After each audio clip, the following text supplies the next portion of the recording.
Hello, I'm Jefferson Calderon from Visit English 3 Black 4. So, into this video, we're going to discuss the lesson 2 entitled The Netizenship and Netiquette in Online Communities.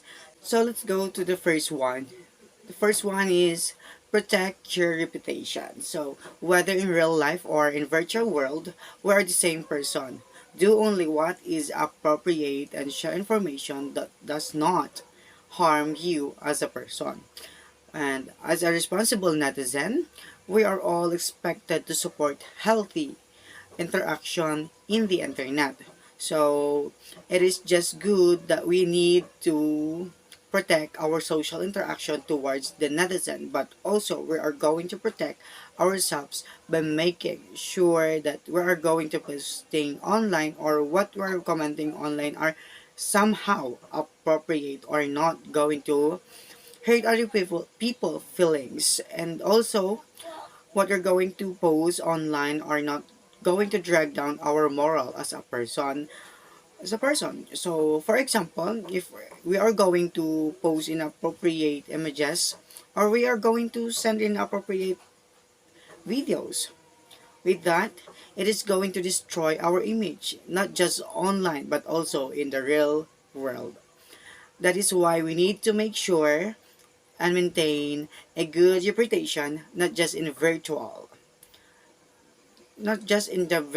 world but also in the real world. The next one is respect others. It says here that respect begets respect. Treat everyone with respect even if you have not seen him or her in person. Be judicious about what you say on your own and others' pages. So with this, that is really correct because you know what? Words are powerful and can create or it can also destroy our relationship. So that is why we need to be mindful about what we are going to say online or in the real world. Aside from that, you know what?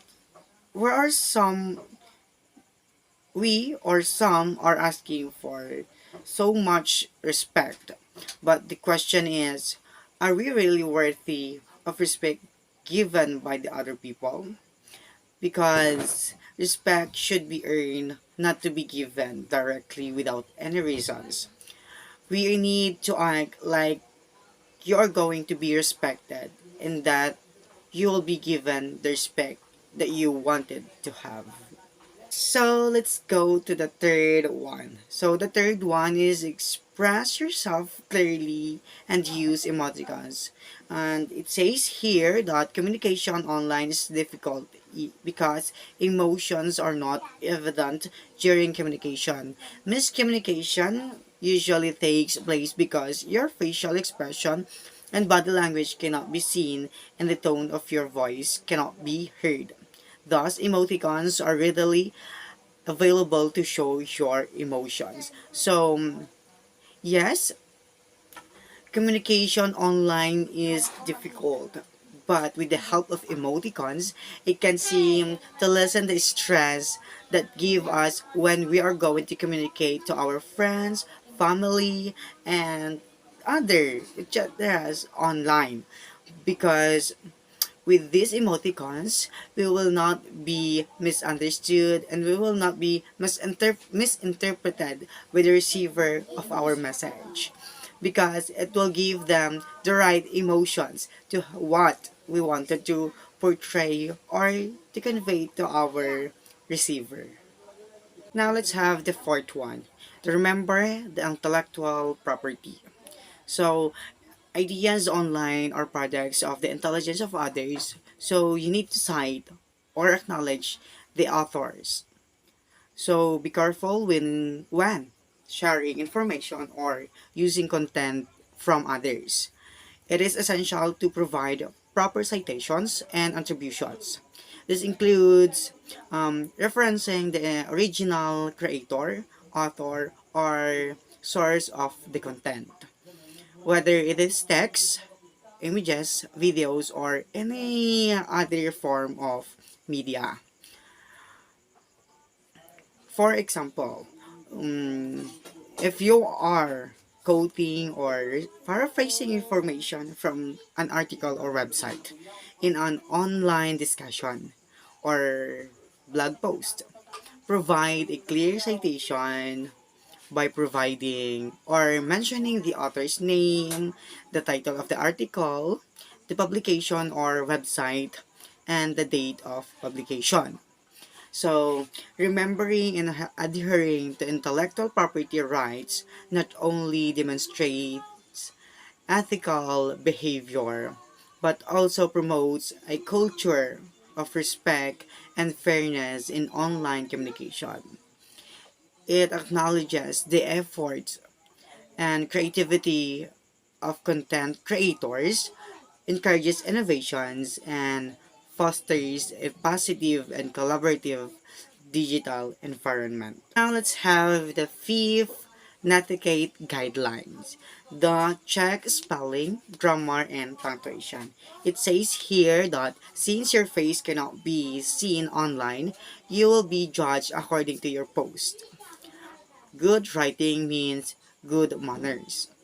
We do not want to waste other people's time reading our post, which is incomprehensible. So, this actually one of the barriers in communication online. Why? It is because the content of our post online were basically on the text that we have posted. So once there are grammatically mishaps or there are errors in our grammar, so we are going to read the rap of our readers to another perspective, not to what we wanted them to understand or what we wanted them to convey. With that being said, we're going to create to their mindset so that it is why we need to also make sure that we are posting online or the text we are going to send to our friends. For example, the so-called Grammarly. With this tool can help our grammar correct and also it can give us other word suggestions in what words that we're going to use or appropriate in a sentence. Now we're in the sixth navigate guidelines, which is post before you post. It says here, take note that whatever you post becomes permanent before. Therefore, think twice or thrice before you click the send. Okay, for this, because why? Because it is because once you click the send or post, it will never be deleted even if we're going to remove our post online. So the thing is the data of our post is now on the server and it will be there forever. So we need to make sure that our post has the consent of our brain and our heart. So we have to filter it out so that the post that we're going to send or going to is going is going to be appropriate and it is going to be relevant to other people. And now we are on the seventh netiquette guidelines, which is do not share your personal information. And it says here, providing all this publicly will make you prone to identity theft. Sharing your personal information online is like going around the streets wearing a t-shirt printed with your name, birthday, address, name of parents, and etc. So you definitely do not want to reveal all of this to many people because it is going to happen. What will be the consequence is that you will be in jail. Why?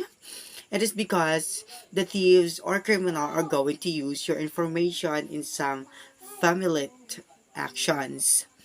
And with that, the public authorities are going to know about their actions they're going to arrest you because they have a reasonable reason to arrest you because the information they use is coming from you. So we need to be vigilant about our information, like our information in Facebook, and especially in Facebook and other social media platform. We have to make sure that we put it in private mode. Now let's have the last one, or the eighth netiquette guidelines, which is think about who or what you are representing. So do not want your family or your school to be put to shame by you do. Or as a son or daughter, you represent your family. And also as a student, you represent your school. So with this, or for example, if you are a beauty queen or have a lot of advocacies and you wanted to inspire other people, and for example, you posted some discriminatory posts or posts that are provoking to other people, then the purpose of you joining pageants to inspire other people will be defeated. Why? Because you are now degrading the other people. You are now living to the purpose that you wanted to share with other people. So what you need to do is we have to make sure, or you have to make sure that we are going to say online, or what are we going to post or write online is going to be sensitive, not just by one person but the different minority groups, social groups, and other different kind of people, because at the end of the day we are not just one living, or we are not just the only one who lives here. We are not the only one who uses internet. So that's all. Let's recap the eight navigate guideline. So one is protect your reputation, respect others, express yourself clearly and use emoticons. And the fourth one is remember the intellectual property. The fifth one is check spelling, grammar, and punctuation. And the sixth one is post before you post. The seventh one, do not share your personal information. And the lastly is think about who or what you are representing. Thank you for listening and have a good day.